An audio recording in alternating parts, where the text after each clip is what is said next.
We're investigating multiple UFO sightings that took place on March 17th and March 18th in 2009. And each sighting was followed by what seems to be the military's first response to a UFO presence.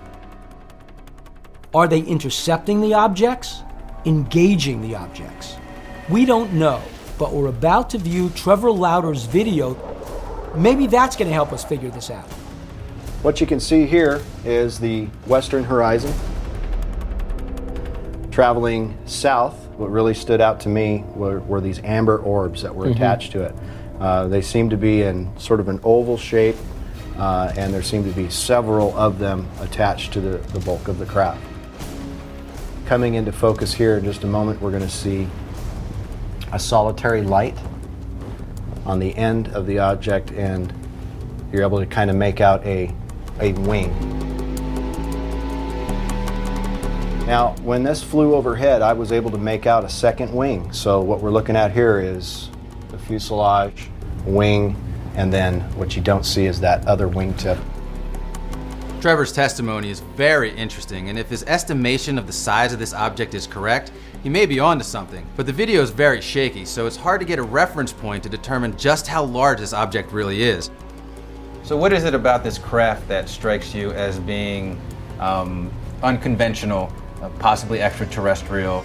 It's sheer size, the sheer size of it. I could tell that it was at least 300 or 400 feet long, and I can't think of a single craft that is that large that'll travel through the sky at 700 or 800 miles an hour. A 747 jet has a wingspan of 195 feet, and a B-2 stealth bomber has a wingspan of 175 feet. If Trevor's estimations of this object are correct, then we are talking about a gigantic aircraft. Here we can see the fighter jets. There's 4 to 6 jets there scrambling behind the craft. I see it. And about what distance would you say they were from the craft? I would have to say they were anywhere between a mile to 2 miles behind it, trying to catch up to it.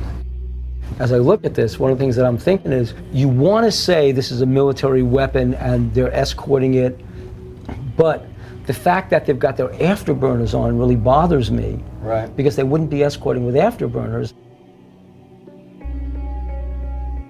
Bill is saying that because these jets are using their afterburners, this means that they are chasing the object. But this could very well mean that they are using the afterburners to simply catch up. Have you ever seen a B-2 bomber, and could this simply have been that? I have seen several B-2 bombers in the area. Again, we are between a couple of different military establishments here. I frequently see bombers, fighters, commercial aircraft flying through the area, and this doesn't compare. It's not even close. How so? In terms of size? Oh, absolutely. Size, the amber light arrangement, the orbs that are attached to this thing each represent nearly the size of a standard aircraft. You've seen this thing multiple times. You have video, you've kept notes, you've taken records. What do you think this craft was? Honestly, Kevin, I have no idea what this object could be.